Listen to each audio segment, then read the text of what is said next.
ಸರಿ, ಆತ್ಮೀಯ ವಿದ್ಯಾರ್ಥಿಗಳೇ, ಇಂದು ಭಾರತೀಯ ಗ್ರಾಮೀಣ ಸಮಸ್ಯೆಗಳ ಕುರಿತಾಗಿ ನಾವಿಲ್ಲಿ ಅಧ್ಯಯನ ಮಾಡ್ತಾ ಇದ್ದೀವಿ. Village problems in India. ಭಾರತದಲ್ಲಿ ಅತ್ಯಧಿಕ ಪ್ರಮಾಣದಲ್ಲಿ ಗ್ರಾಮಗಳಿದ್ದಾವೆ. ಇವತ್ತಿಗೂ ಕೂಡ ಗ್ರಾಮೀಣ ಪ್ರದೇಶದಲ್ಲಿ ವಾಸ ಮಾಡ್ತಕ್ಕಂಥ ಸಂಖ್ಯೆ ಸುಮಾರು 60ಕ್ಕೆ ಮೇಲ್ಪಟ್ಟಿರ್ತಕ್ಕಂಥ ರೀತಿಯಲ್ಲಿ ನಾವು ಗುರುತಿಸ್ಕೋತಾ 68ರಷ್ಟು ಜನ ಇವತ್ತಿಗೂ ಕೂಡ 66ರಿಂದ 68 ಜನ ಇವತ್ತು ಕೂಡ ಗ್ರಾಮದಲ್ಲಿ ವಾಸ ಮಾಡ್ತಾರೆ. ಗ್ರಾಮಗಳು ಹೇಳಿಕೊಳ್ಳುವಷ್ಟು ಮಟ್ಟಿಗೆ ಅಭಿವೃದ್ಧಿಯನ್ನು ಸಾಧಿಸಿಲ್ಲ. ಅದಕ್ಕೆ ಗ್ರಾಮದಲ್ಲಿ ಸಾಕಷ್ಟು ಸಮಸ್ಯೆಗಳು ಇದ್ದಾವೆ.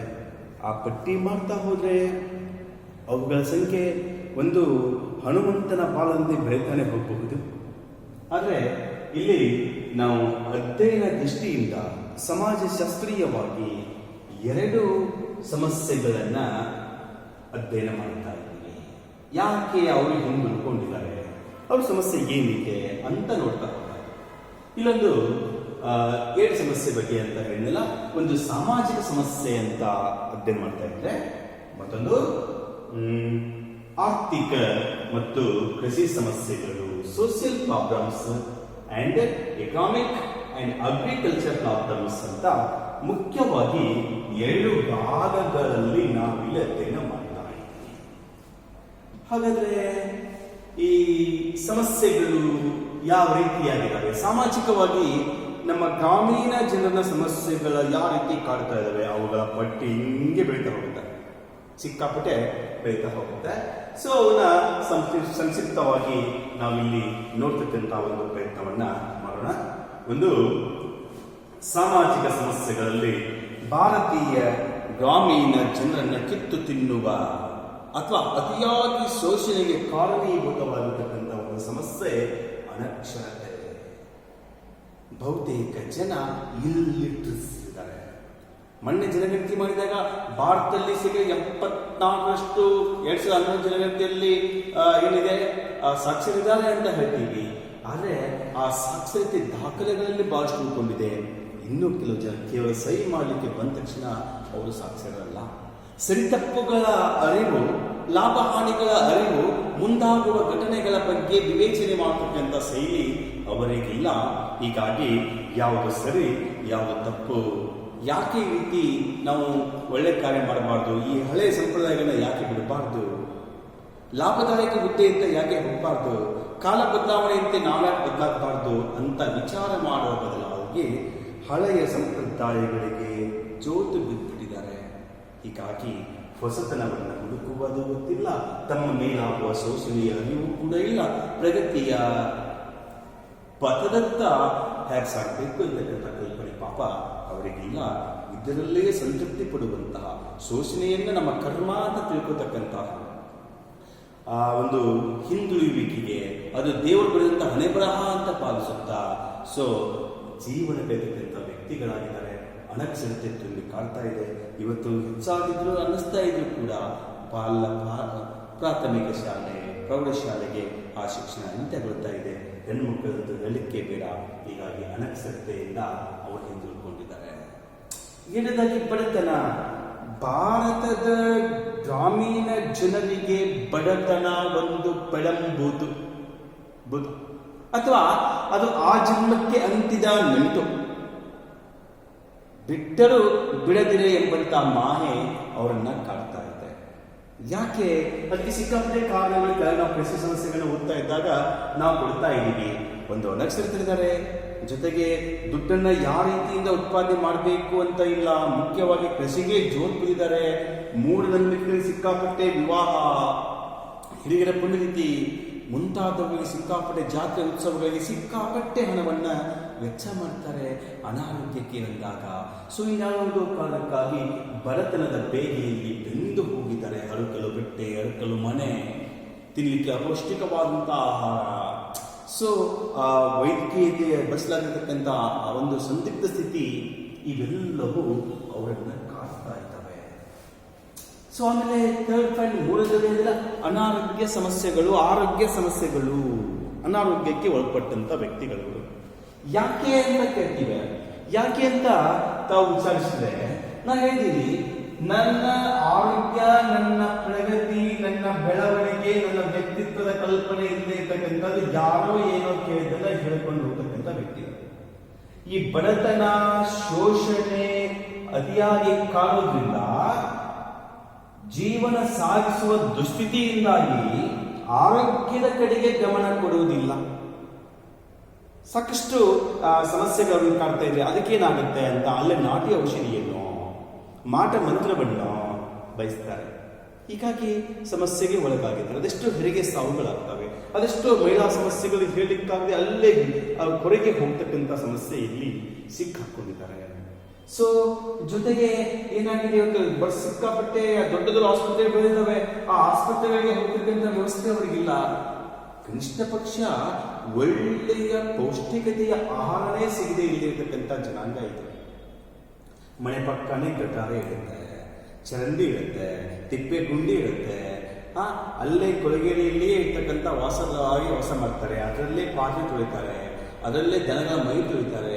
ಅದೇ ನೀರನ್ನು ಕುಡ್ಲಿಕ್ಕೆ ಬೆಳೆಸ್ತಕ್ಕಂಥ ಸ್ಥಿತಿಯೊಳಗಿದ್ದಾಗ, ಪೌಷ್ಟಿಕತೆಯ ಆಹಾರ ಕೊರತೆ ಇದ್ದಾಗ, ಸ್ವಚ್ಛತೆ ಕಲ್ಪನೆ ಇಲ್ಲದೆ ಇದ್ದಾಗ, ಸೊ ಇದು ಆರೋಗ್ಯ ಸಮಸ್ಯೆಗಳು ಅವರನ್ನು ಬಲವಾಗಿ ಕಾಡುತ್ತಾ ಇದ್ದಾವೆ. ಸೊ ಈ ಮೂರು ಸಮಸ್ಯೆಗಳು ಸಾಮಾಜಿಕ ಸಮಸ್ಯೆಯಲ್ಲಿ ಅವರನ್ನ ಕಾಡ್ತಾ ಇದ್ದಾವೆ. ಸೊ ನೆಕ್ಸ್ಟ್ ಅಂತ ಬಂದ್ರೆ, ಇದೆಲ್ಲದಕ್ಕೂ ಮೂಲ ಕಾರಣ ಇಲ್ಲದಿದೆ.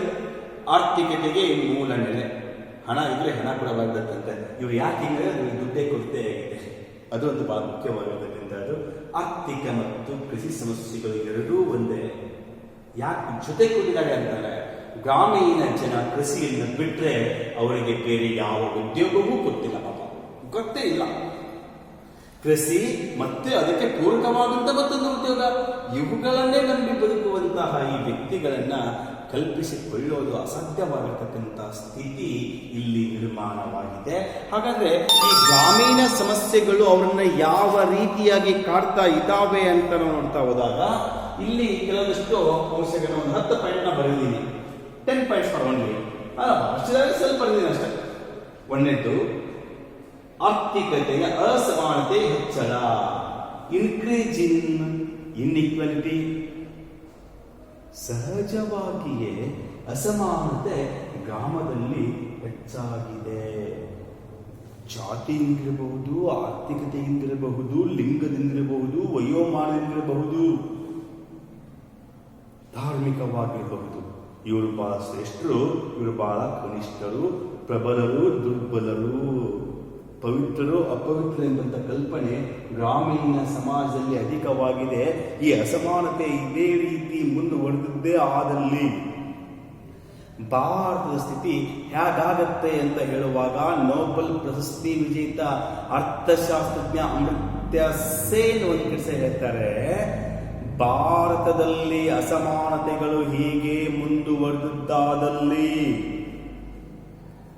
ಅರ್ಧ ಭಾರತವು ಕ್ಯಾಲಿಫೋರ್ನಿಯಾ ಆಗತ್ತೆ, ಇನ್ನರ್ಧ ಭಾರತವು ಆಫ್ರಿಕಾದ ಖಂಡ ಆಗತ್ತೆ, ಸಹರಾ ಮರುಭೂಮಿ ಆಗತ್ತೆ. ನೋಡಿ ಹೇಗಿದೆ. ಇದೇ ರೀತಿ ಅಸ್ತಿತ್ವದಲ್ಲಿರುವ ದೇಶದ ಸಂಪತ್ತು ಮತ್ತು ಸಂಕಷ್ಟ ಇದೆಯಲ್ಲ, ಅದನ್ನ ಅತ್ಯುತ್ತಮ ತಂತ್ರಜ್ಞಾನದ ಲಭ್ಯತೆಯ ಜೊತೆಗೆ ಮನುಷ್ಯತ್ವದ ಕೊರತೆಯು ಇಲ್ಲಿ ಎದ್ದು ಕಾಡ್ತಾ ಇದೆ. ಮನುಷ್ಯತ್ವವನ್ನು ನಮ್ಮನ್ನು ಕಾಡ್ತಾ ಇದೆ, ಅಲಭ್ಯತೆಯು ಕಾಡ್ತಾ ಇದೆ. ತಂತ್ರಜ್ಞಾನದ ಒಂದು ಅಲಭ್ಯತೆ ಅತಿಯಾಗಿ ಕಾಡ್ತಾ ಹೋಗ್ತಾ ಇದೆ. ಅಂದ್ರೆ ಎಷ್ಟು ಮಟ್ಟಿಗೆ ಅಸಮಾನತೆ ಇರಬಹುದು. ಅದಕ್ಕೆ ಅಂಬೇಡ್ಕರ್ ಗ್ರಾಮಗಳೆಂದರೆ ಜಾತಿಯ ಬೆಲೆಗಳಲ್ಲದೆ ಮತ್ತೇನು ಅಂತ ಹೇಳ್ತಾರೆ. ಇವತ್ತು ಕೆಲವೊಮ್ಮೆ ರೋಷಿ ಹೋದಾಗ ಅಲ್ಲೇ ಹಳ್ಳ್ಯಾಗ ಹಾಕೊಂಡು ಹೋಗಿ ಏನು ಬಿಡ್ತೀರಿ ಅಂತ ಹೇಳ್ತಾರೆ. ಸೊ ಹೆಣ್ಮಕ್ಳು ಪುರುಷ ಜೀವನದ ಒಂದು ಭಾಗವಾಗಿ ಹೋಗಿದ್ದಾರೆ. ಕಿಡಿಗರಿಗೆ ಏನು ಹೇಳಿಕೆ ತಲೆ ಮೇಲೆ ಮಾಸಾರಿಲ್ಲ, ದಿಮಾಕ್ ಮಾಡ್ತೀರಾ ಅಂತ ಕೇಳ್ತಾರೆ. ಸೊ ಇದೆಲ್ಲವೂ ಅವ್ರನ್ನ ಕಾಡ್ತಾ ಗ್ರಾಮೀಣ ಅಸಮಾನತೆ ಹೆಚ್ಚಾಗಿ ಅಲ್ಲಿ ಸಮಸ್ಯೆ ಹೆಚ್ಚಾಗಿದೆ. ತಾರತಮ್ಯ ನೀತಿಗಳು, ಇಲ್ಲಿ ಗ್ರಾಮೀಣ ಜನ ಮತ್ತೆ ಹಿಂದುಳಿಲಿಕ್ಕೆ ಮತ್ತೊಂದು ಸಮಸ್ಯೆಗಳೇನಿದಾವೆ ಅಂತಂದ್ರೆ, ರೈತರಿಗೆ ಅನುಕೂಲವಾಗಲೆಂಬ ದೃಷ್ಟಿಯಿಂದ ಬಂದಂತ ಅದೆಷ್ಟೋ ಯೋಜನೆಗಳು ರೈತರ ಪರವಾಗಿ ಇಲ್ಲ. ಸಣ್ಣ ಕಾರ್ಮಿಕರು, ದೊಡ್ಡ ಕಾರ್ಮಿಕರು ಅಂತ ಮಾಡಿದ್ದಾರೆ, ದೊಡ್ಡ ರೈತರು ಅಂತ ಮಾಡಿದ್ದಾರೆ. ಬಟ್ ಎಲ್ಲ ಒಂದು ವ್ಯವಸ್ಥೆ ದೊಡ್ಡ ರೈತರಿಗೆ ಲಾಭವಾಗಿ ಹೋಗ್ತದೆ. 2 ಎಕರೆ 3 ಎಕರೆ ಇರ್ತಕ್ಕಂಥ ವ್ಯಕ್ತಿಗೆ ಸರ್ಕಾರ ಸಾಲ ಕೊಡಂದ್ರೆ 1 ಲಕ್ಷ ಕೊಡ್ತೀನಿ 2 ಲಕ್ಷ ಕೊಡ್ತೀನಿ ಅಂತಾರೆ. ಅದೇ ಜಾಸ್ತಿ ಜಮೀನು ಇದ್ದವಾಗ ಲಕ್ಷಾಂತರ ರೂಪಾಯಿ ಕೊಡ್ತಾರೆ. ಒಂದು ಟ್ರ್ಯಾಕ್ಟರ್ ತಗೊಂಡಿವಾಗ 2 ಲಕ್ಷ ಕೊಡ್ತಾರೆ. ಅದು ಬದುಕೋದು ಹೇಗೆ? ಸೊ ಈ ನೀತಿಗಳು ಕೂಡ ಏನಾಗಿದ್ದಾವೆ, ಕಾರ್ಮಿಕರ ನಡುವೆ ಮತ್ತು ರೈತರ ನಡುವೆ ಏನಾಗಿದ್ದಾವೆ, ಸಮಸ್ಯೆಯನ್ನು ತಂದು ಒಡ್ಡಿದಾವೆ ಅನ್ನೋದ್ರಲ್ಲಿ ಯಾವ ಸಂದೇಹವೂ ಕೂಡ ಇಲ್ಲ. ಇವತ್ತು ಮಳೆ ಬಂದಿಲ್ಲ, ಬೆಳೆ ವಿಮೆ ಮಾಡ್ತೀವಿ. ಬೆಳೆ ವಿಮೆಯೂ ಕೂಡ ಕೆಲವೊಂದು ಕಂಪನಿ ಮಾಲೀಕರಿಗೆ ಲಾಭ ಆಗ್ತಾ ಇದೆ, ಇನ್ಶೂರೆನ್ಸ್ ಅವರಿಗೆ ಲಾಭ ತರ್ತಾ ಇಲ್ಲ. ಬೆಳೆ ಪರಿಹಾರ ಕೊಡಬೇಕು, ಅಲ್ಲಿ ಕೂಡ ಸಮಸ್ಯೆಯನ್ನು ಅವರು ಎದುರಿಸ್ತಾ ಇದ್ದಾರೆ. ಆಮೇಲೆ ಕೃಷಿ ಕ್ಷೇತ್ರದ ಸಂದಿಗ್ಧತೆಯ ಸ್ಥಿತಿ. ಕೃಷಿ ಕ್ಷೇತ್ರ ಅಭಿವೃದ್ಧಿ ಹೊಂದುವ ಬದಲು ಅದು ಹೆಂಗೆ ಒದ್ದಾಡಿ ಹೋಗಿದೆ ಅಂದ್ರೆ, ಎಲ್ಲರ ಮಾಡಿ ಉದ್ಯೋಗ ಕೃಷಿ ಒಕ್ಕಣೆ ಮಾಡ್ತಾನ್ರಿ, ವ್ಯವಸಾಯ ಮಾಡ್ತಾನ್ರಿ, ಇದ್ಬಿಟ್ಟು ಏನೂ ಹೇಳೋದಿಲ್ಲ. ಬಟ್ ಅಲ್ಲಿ ಏನಿದೆ, ಸಾಕಷ್ಟು ಕೃಷಿ ಮಾಡ್ತಾನೆ ಅಂದ್ರೆ ವ್ಯವಸಾಯಕ ಅಂದ್ರೆ ಹಣ್ಣು ಕೂಡ ಕೊಡ್ತಾ ಇಲ್ಲ. ಯಾಕಂದ್ರೆ ಆ ಕ್ಷೇತ್ರ ಅಷ್ಟು ಮುಜುಗರಕ್ಕೆ ಒಳಪಟ್ಟಿದೆ. ಕಷ್ಟಪಟ್ಟು ಏನೋ ಬೋರ್ವೆಲ್ ಹಾಕಿದ್ರೆ ವಿದ್ಯುತ್ ಸಿಗ್ತಾ ಇಲ್ಲ, ಸರಿಯಾಗಿ ನೀರು ಬರ್ತಾ ಇಲ್ಲ, ಒಳ್ಳೆ ರಸಗೊಬ್ಬರ ಕ್ರಿಮಿನಾಶಕ ಔಷಧಿಗಳಿಲ್ಲ, ಕೂಲಿ ಮಾಡಲಿಕ್ಕೆ ಅದೇ ಗ್ರಾಮೀಣ ಜನರು ಮೈ ಮುಡಿ ಕೆಲಸ ಮಾಡ್ತಾ ಇಲ್ಲ.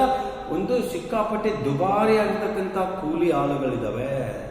ಸೊ ಹೀಗಾಗಿ ಬಡ್ಡಿ ನಿಗದಿ ಮಾಡಬೇಕಾದ್ರೆ ನಬಾರ್ಡ್ ಸಾಲ ಕೊಡಬೇಕು ಅಂತಂದ್ರೂ ಕೂಡ ಬ್ಯಾಂಕ್ ನಿಯಮಗಳಿದ್ದಾವೆ, ರಿಸರ್ವ್ ಬ್ಯಾಂಕ್ ನಿಯಮಗಳು ಅತಿಯಾಗಿದ್ದಾವೆ. ರೈತರು ಅಸಹಾಯಕರಾಗಿದ್ದಾರೆ. ರಸಗೊಬ್ಬರ ಇಲ್ಲ, ನೀರಾವರಿ ಇಲ್ಲ, ಕ್ರಿಮಿನಾಶಕ ಔಷಧಿಗಳಿಲ್ಲ, ಆಳುಗಳು ಸಿಗ್ತಾ ಇಲ್ಲ, ಏನೋ ಕಷ್ಟಪಟ್ಟು ಬೆಳೆ ತಂದ್ರೆ ಮಾರುಕಟ್ಟೆಯಲ್ಲಿ ಒಳ್ಳೆ ಬೆಳೆ ಸಿಗ್ತಾ ಇಲ್ಲ.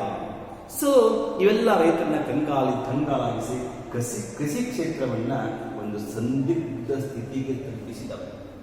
ವ್ಯವಸಾಯದ ಖರ್ಚಿನ ಹೆಚ್ಚಳ, ರಾಜ್ಯಗಳ ಹೆಚ್ಚಳ. ಇವತ್ತೇನಾಗಿದೆ, ದುಡಿಮೆಗಾರರೇ ಇಲ್ಲ. ನೆನಪುಗೊಂಡು ಸ್ಪಷ್ಟವಾಗಿ ಹೇಳ್ತೀನಿ ನಾನು ನಿಮಗೆ. ಒಂದು ಕಾಲಕ್ಕೆ ದುಡಿಮೆ ಅಂತ ಇತ್ತು. ಬೆಳಗ್ಗೆ ಸೂರ್ಯ ಉದಯಿಸುವ ಮುನ್ನ ಹೊಲಿಡ್ತಾ ಇದ್ರು, ಜಮೀನು ಇರ್ತಾ ಇದ್ರು. ಸೂರ್ಯಾಸ್ತವಾಗುವ ನಂತರ ಬರ್ತಾ ಇದ್ರು. ಇವಾಗ ಏನಾಗಿದೆ, ನಮ್ಮ ರೈತರ ಸ್ಥಿತಿ ಹೆಂಗಾಗಿದೆ ನೋಡಿ. ಬಲ್ಲಕ್ಕೂ ಮನೆಗೂ ಸಿಕ್ಕಾಪಟ್ಟೆ ದೂರ ಇರ್ತವೆ. ಇವ್ರು ಮನೆ ಬಿಡೋದೇ 10 ಗಂಟೆಗೆ ಬಿಡ್ತಾರೆ, ಅಥವಾ 9 ಗಂಟೆಗೆ ಬಿಟ್ಟು ಕೂಡ ಅಲ್ಲಿ 10:30ಕ್ಕೆ ಅಥವಾ 11 ಗಂಟೆಗೆ ಹೊಲ್ಲಾಗಿರ್ತಾರೆ. 1 ಗಂಟೆ ಕೆಲಸ ಮಾಡ್ತಾರೆ, 12 ಗಂಟೆಗೆ ಒಂದು ರೆಸ್ಟ್ ಮಾಡ್ತಾರೆ, 12 ಗಂಟೆ 1 ಗಂಟೆ ಕೆಲಸ ಮಾಡ್ತಾರೆ, ಮತ್ತೆ 1 ಗಂಟೆ ಮತ್ತೆ ಒಂದು ಹಾಫ್ ಆನ್ ಅವರ್ ರೆಸ್ಟು. ಹೌದಾ? ಮುಂದೆ 2:45 2:25 ಮಾಡ್ತಾರೆ, ಊಟಕ್ಕೆ ಬಿಡ್ತಾರೆ, 1 ತಾಸು ಪೂರ್ಣ ರೆಸ್ಟ್ ಮಾಡ್ತಾರೆ, 3:30 ಆಗುತ್ತೆ. ಹೌದಾ? 1 ತಾಸು ಮಾಡಿದಾಗ ಮುಂದೆ 4:15 ಮನೆ ಕೆಲಸ ಮಾಡ್ತಾರೆ, ಮತ್ತೆ ಒಂದು ಹಾಫ್ ಆನ್ ಅವರ್ ರೆಸ್ಟ್ ಮಾಡ್ತಾರೆ, ಮತ್ತೆ 5:30 ಕೆಲಸ ಮುಗಿಸಿ ಮನೆ ಬರ್ತಾರೆ. ಇವರು ಒಟ್ಟಾರೆ ದಿನಕ್ಕೆ ದುಡಿಮೆ 4 ಗಂಟೆ, ಅದಕ್ಕಿಂತ ಜಾಸ್ತಿ ಇಲ್ಲ. ಸರ್ಕಾರ ನಿಗದಿ ಮಾಡಿದ್ದೆ 8 ಗಂಟೆ ಅಂತ. ಒಬ್ಬ ಕಾರ್ಮಿಕನಿಂದ ಸರಿಕೊಂಡ್ರೆ ನಮ್ಮ ರೈತರಲ್ಲಿ ಸ್ಥಿತಿಗತಿ ಇವತ್ತು ಈ ರೀತಿಯಾಗಿದೆ. ಅತಿ ದುಬಾರಿಯಾಗಿರ್ತಕ್ಕಂಥ ವೆಚ್ಚ ಆಗ್ತದೆ. ರಾಸಾಯನಿಕ ಗೊಬ್ಬರಗಳು ಬೇರೆಯ ಬೆಲೆಯನ್ನು ಹೆಚ್ಚಿಗೆ ಮಾಡಿದ್ದಾರೆ. ಸರ್ಕಾರ ಸಬ್ಸಿಡಿ ಕೊಟ್ಟರು ಕೂಡ ಅದು ನಿಲ್ಲದಂತ ಸ್ಥಿತಿಗೆ ಬಂದ್ಬಿಟ್ಟಿದೆ. ರಾಸಾಯನಿಕ ಬೀಜ, ಇವರಿಂದಾನೇ ಖರೀದಿ ಮಾಡಿರ್ತಕ್ಕಂಥ ಬೀಜಕ್ಕೆ 10 ಪಟ್ಟು ಬೆಲೆಯನ್ನು ನಿಗದಿ ಮಾಡಿರ್ತಾರೆ. ಆ ಬೀಜವನ್ನು ಕೊಳ್ಳಿಕ್ಕೆ ಆಗ್ತಾ ಇಲ್ಲ. ಆಮೇಲೆ ಇನ್ನೇನೋ ಕೃಷಿ ನೇಗಿಲುಗಳು, ಟ್ರ್ಯಾಕ್ಟರ್ಗಳು ಅಥವಾ ಇನ್ಯಾವುದೇ ಯಂತ್ರೋಪಕರಣಗಳು, ಭೂಮಿಯನ್ನ ಉಳುಮೆ ಮಾಡಲಿಕ್ಕೆ ಬೇಕಾಗಿರ್ತಕ್ಕಂಥ ಅವಶ್ಯಕ ವಸ್ತುಗಳನ್ನ ತೆಗೆದುಕೊಳ್ಳಬೇಕು ಸಾಧ್ಯ ಆಗ್ತಿಲ್ಲ. ಅದು ಹೆಚ್ಚಳ ಆಗ್ತಿದೆ. ರಾಜ್ಯಗಳಿಂದ ಉದ್ದೇಶಪೂರ್ವಕ ಕಾರ್ಯಕ್ರಮಗಳ ಹಿಂಪಡೆಯುವಿಕೆ. ಕೆಲವು ರಾಜ್ಯಗಳಿದ್ದಾರೆ, ಕೆಲವು ರಾಜ್ಯಗಳ ಮುಖ್ಯಮಂತ್ರಿಗಳಿದ್ದಾರೆ. ನಮ್ಮಲ್ಲಿ ಪ್ರಜಾಪ್ರಭುತ್ವ ಸ್ಟೇಟ್ ನಲ್ಲಿ ಒಂದು ಗೌರ್ಮೆಂಟ್ ಇದೆ, ಸೆಂಟ್ರಲ್ ನಲ್ಲಿ ಒಂದಿರ್ತದೆ, ಕೇಂದ್ರದಲ್ಲಿ ಒಂದು, ರಾಜ್ಯದಲ್ಲಿ ಒಂದು. ಫಾರ್ ಎಕ್ಸಾಂಪಲ್, ಇವತ್ತು ನಮ್ಮ ಮೋದಿ ಅವರು ಕೈಗೊಂಡಂತ ಒಂದು ನಿಯಮ, ಕೃಷಿ ಕ್ಷೇತ್ರ ಬಗ್ಗೆ, ವ್ಯವಸಾಯದ ಬಗ್ಗೆ ಕೆಲವೊಂದು ನಿಯಮ ಕೈಗೊಂಡಿದ್ದಾರೆ. ಅದನ್ನ ವಿರೋಧಿಸಲಿಕ್ಕೆ ಪಶ್ಚಿಮ ಬಂಗಾಳ, ಮಹಾರಾಷ್ಟ್ರ, ಕೆಲ ವ್ಯಕ್ತಿಗಳು, ಕೆಲವೇ ರಾಜ್ಯಗಳಲ್ಲಿ ಮಾತ್ರ, ಉಳಿದಂತ ರಾಜ್ಯಗಳು ಪಿಟಿಕ್ ಅಂತ ಇಲ್ಲ.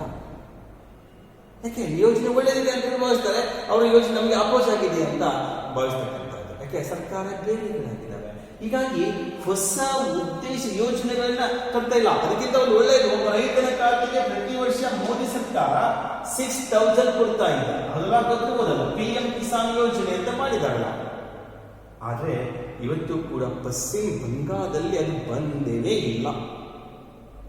ಅದಕ್ಕೆ ಬಿಜೆಪಿ ಕೊಡೋಕ್ಕಿಂತ ಮುಂಚಿತ ಕರ್ನಾಟಕದಲ್ಲಿ ಕೂಡ 1 ವರ್ಷ ಅದು ಸಂಬಂಧ ಬಂದಿಲ್ಲ ರೈತರಿಗೆ. ಯಾಕೆಂದ್ರೆ ರೈತರು ಎಲ್ಲಿ ಆ ಕಡೆಗೆ ವಾಲ್ ಬಿಡ್ತಾರೇನೋ ಅಂತಕ್ಕಂಥ ಭಯ ಅವ್ರನ್ನ ಕಾಡ್ತಾ ಇದ್ದಾವೆ. ಸೊ ಇದು ಕೂಡ ಒಂದು ಇಂಪಾರ್ಟೆಂಟ್ ಆಗಿದೆ. ಆಮೇಲೆ ಜಾಗತೀಕರಣದ ಸ್ಪರ್ಧೆ, ಮತ್ತು ಬಂಡವಾಳಶಾಹಿಗಳ ಶೋಷಣೆ ಕೇವಲ ಭಾರತಕ್ಕೆ ಮಾತ್ರ ಸೀಮಿತವಾಗಿಲ್ಲ. ಇವತ್ತು ವ್ಯಾಪಾರ ಮಾರುಕಟ್ಟೆ ಇಡೀ ಜಗತ್ತಿನಾದ್ಯಂತ ಇದೆ. ಆ ನಮ್ಮ ದೇಶದಲ್ಲಿ ಬೆಳೆದಂತ ಆಲೂಗಡ್ಡೆಯನ್ನ ಎಕ್ಸಾಂಪಲ್ ಎಲ್ಲ ಓದ್ತಾ ಇದ್ದೀನಿ ನಾನು, ನೆನಪಿದೆ ನನಗೆ. ಅಂತಾರಾಷ್ಟ್ರೀಯ ಮಟ್ಟದಲ್ಲಿ ಒಂದು ಒಪ್ಪಂದ ಮಾಡ್ಕೊಂಡಿದ್ದಾರಂತ ಆಹಾರ ಭದ್ರತೆ ಕಾನೂನಲ್ಲಿ ಬರ್ತಕ್ಕಂಥದ್ದು. ಚಕ್ರವರ್ತಿ ಸುಲಿಬೆಲೆ ಹೇಳ್ತಕ್ಕಂಥ ಪಾಠದಲ್ಲಿ ಭಾಷಣದಲ್ಲಿ ಕೇಳಬಹುದು. ಅದನ್ನ ಕೇಳ್ತೆ, ಎಸ್ ನೆನಪಿದೆ. ಏನಂತ ಒಂದು ಇಡೀ ಎಲ್ಲ ದೇಶಗಳು ಸಾರ್ಕ್ ದೇಶಗಳು ಸಹಿ ಮಾಡಬೇಕಾಗಿದೆ. ಅಮೆರಿಕಾವನ್ನು ಒಳಗೊಂಡಂತೆ ಚೀನಾ, ರಷ್ಯಾ, ಜಪಾನ್, ಭಾರತ ಎಲ್ಲವನ್ನು ಒಳಗೊಂಡಂತೆ ಒಂದು ಒಪ್ಪಂದಕ್ಕೆ ಬಂದಿದ್ದು. ಏನು ಒಪ್ಪಂದ ಇದೆ ಇಲ್ಲಿ? ಎಲ್ಲ ದೇಶಗಳನ್ನು ತಮಗೆ ಬೇಕಾಗಿರ್ತಕ್ಕಂಥ ವಸ್ತುಗಳನ್ನ ಆಯಾ ದೇಶಗಳಿಗೆ ಮಾರಾಟ ಮಾಡಬಹುದು, ಅಲ್ಲಿ ಯಾರೂ ಕೂಡ ನಿರ್ಬಂಧ ಹೇರುವಂತಿಲ್ಲ ಅಂತ ಒಂದು ಯಾರಿದೆ. ಅಲ್ಲಿ ನಮ್ಮ ದೇಶದ ಪ್ರಧಾನಮಂತ್ರಿಗಳು ಅಥವಾ ನಮ್ಮ ವ್ಯಕ್ತಿಗಳು ಒಂದು ಅಪೋಸ್ ಮಾಡಿರೋದನ್ನ ಏನಂತ, ನೀವು ಹೇಳಿದ್ದನ್ನು ಎಲ್ಲವನ್ನ ಎಲ್ಲ ದೇಶಗಳಿಗೆ ಕಡ್ಡಾಯ ಕೊಡಬೇಕೆಂಬಂತ ನಿಯಮ ಸರಿಯಿಲ್ಲ. ನನ್ನ ದೇಶಕ್ಕೆ ಬೇಕಾಗುವಷ್ಟನ್ನ ನಾನು ಇಟ್ಟುಕೊಂಡು ಉಳಿದದ್ದನ್ನ ನಿಮಗೆ ಮಾಡ್ತೀವಿ. ನನ್ನ ದೇಶಕ್ಕೆ ಕೊರತೆಯಾಗಿ ನಿಮಗೆ ಮಾರಿ ಮತ್ತೆ ನಿಮ್ಮಿಂದ ನಾನು ತಂದು ಮಾಡಬೇಕನ್ನುವಾಗ ಒಂದು ಆಲೂಗಡ್ಡೆ ಎಕ್ಸಾಂಪಲ್ ಕೊಡ್ತಾರೆ. ನನ್ನ ದೇಶದ ಜನ ಬಟಾಟೆ ಅಂತ ಆಲೂಗಡ್ಡೆ ಬೆಳೀತಾರಲ್ವಾ, ಆ ಆಲೂಗಡ್ಡೆ ನನ್ನ ದೇಶಕ್ಕೆ ಎಷ್ಟು ಬೇಕು ಅಷ್ಟನ್ನ ಇಟ್ಕೋತೀನಿ, ಮಿಕ್ಕಿದ್ದನ್ನು ನಿಮಗೆ ನಾನೇ ಮಾಡ್ತೀನಿ, ಇಂಪೋರ್ಟ್ ಮಾಡ್ತೀನಿ. ಅದ್ಬಿಟ್ಟು ನಾನು ಅದ್ರಲ್ಲಿ ನಿಮಗೆ ಕೊಟ್ಟು ನೀವೊಂದು ಚಿಪ್ಸ್ ಅಂತಂದು ನನ್ನ ದೇಶಕ್ಕೆ ನಾನು ಮಾಡ್ತೀನಿ ಅಂತಂದ್ರೆ, ನೀವು ಮಾಡ್ತೀವಿ ಅಂದ್ರೆ ನಿಮ್ಗೆ ಲಾಭ ಆಗುತ್ತೆ, ನನಗಾಗೋದಿಲ್ಲ ಅಂತ. ಸೊ ಇಂಥ ಒಂದು ಜಾಗತಿಕ ಮಟ್ಟದ ಸ್ಪರ್ಧೆ ಇವತ್ತು ಬರ್ತಾ ಇದೆ. ಅಪೋಸ್ ಬಂತದಕ್ಕೆ ಬಂಡವಾಳಶಾಹಿಗಳು ಯಾವ್ಯಾವುದೋ ರೂಪದಲ್ಲಿ ರೈತರನ್ನ, ಗ್ರಾಮೀಣ ಜನರನ್ನ ಶೋಷಣೆ ಮಾಡಿ ಅತಿಯಾದ ಸಾಲ, ಅತಿಯಾದ ಬಡ್ಡಿ, ಅಲ್ಲಿ ಏನೇನೋ ತಪ್ಪು ಕಲ್ಪನೆಗಳನ್ನು ಕೂಡಿಸಿಕೊಂಡು, ಸುಳ್ಳು ಲೆಕ್ಕಗಳನ್ನು ತೋರಿಸಿಕೊಂಡು ಶೋಷಣೆಗೊಳಪಡಿಸಿದ್ದಾರೆ. ಇನ್ನು ಈ ಬಂಡವಾಳಶಾಹಿಗಳ ಬೇಡಪ್ಪ, ನಮಗೆ ಸರ್ಕಾರದಿಂದ ಉತ್ಪತ್ತಿಯಾಗಿರ್ತಕ್ಕಂಥ ಈ ಬ್ಯಾಂಕಿನ ಸಹಾಯ ಪಡ್ಕೋತೀವಿ ಅಂದ್ರೆ ಏನೇನೋ ನಿಯಮಗಳು ತಲೆ ಚಿಟ್ಟು ಹಿಡಿದೋಗ್ಬೇಕು, ಅಷ್ಟು ಸಂಕೀರ್ಣವಾದಂತಹ ನಿಯಮಗಳನ್ನು ಹಾಕಿದ್ದಾರೆ. ಸಮಸ್ಯೆ ಉಲ್ಬಣವಾಗಿ ರೈತರಿಗೆ ಹೋಗ್ತಾನೆ ಇಲ್ಲ ರೀ.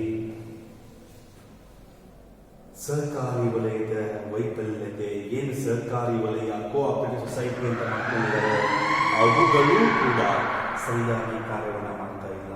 ಸೊ ಸಂಪೂರ್ಣವಾಗಿ ವಿಫಲವಾಗಿದ್ದಾವೆ. ಇನ್ನು ಕೃಷಿ ಕ್ಷೇತ್ರ ಸಂಪೂರ್ಣವಾಗಿ ಅಂತರ್ಜಲದ ಮೇಲೆ ಅವಲಂಬನೆಯಾಗಿದೆ.